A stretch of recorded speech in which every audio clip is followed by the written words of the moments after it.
टीपू सुल्तान ने हमको कहा था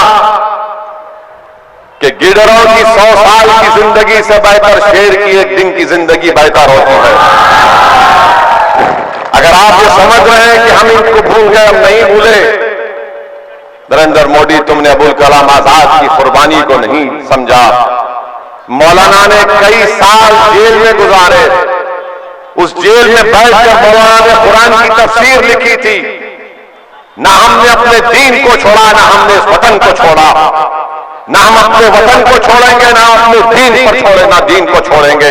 हम दीन पर चलेंगे, इस वतन को बचाएंगे, इस वतन को ताकतवर बना दिया और बनाते रहेंगे इंशाअल्लाह। मोदी को बताएगी कि तुम बाहर वाले हो। घुसपैठी कहा जा रहा है।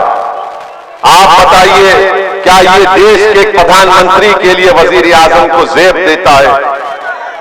133 करोड़ की जनता भारत की है। देश का प्रधानमंत्री तो सबका होता है। वो सब समुदाय का, मजहब का, जात का, बरादरी का प्रधानमंत्री होता है। मगर नरेंद्र मोदी अपने आप से कहते हैं कि मैं 56 इंच का सीना है।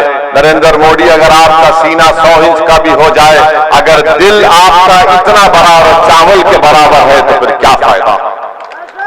इंसान का दिल बड़ा होना चाहिए, इंसान का सोच अच्छी होनी चाहिए। अरे तुम तो भारत की सबसे ऊंची कुर्सी पर बैठकर तुम इतनी छोटी सी बात करते हो, इतनी तंगनजरी की बात करते हो। अरे भारत में मुसलमान घुसपैठी कहां है नरेंद्र मोदी?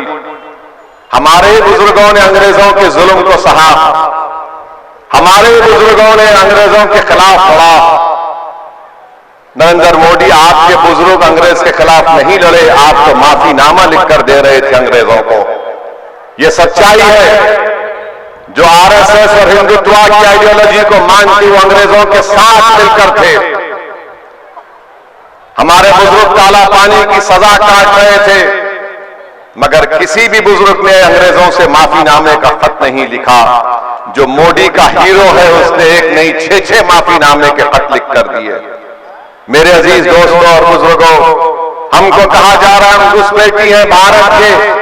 ये अल्पसंख्यक समाज, ये मुसलमान जिनकी आबादी 17-18 करोड़ की है, हम घुसपैठी है। मेरे अजीज दोस्तों और बुजुर्गों, हमने अंग्रेजों से मुकाबला किया, हमने अंग्रेजों को भगा दिया यहां से, हमने अंग्रेजों को भगा दिया, इस मुल्क को आजाद किया। हमारे बुजुर्ग शेखुल हिंद महमूदुल हसन साहब माल्टा की जेल में थे। माल्टा की जेल में भी नहीं थे, बल्कि माल्टा यहां से 10,000-12,000 किलोमीटर दूर है।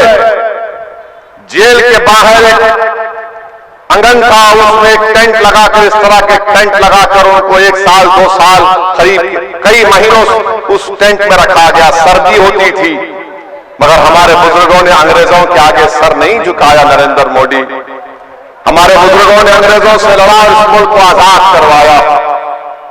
जौहर बरादरान की कुर्बानी कौन भूल सकता है?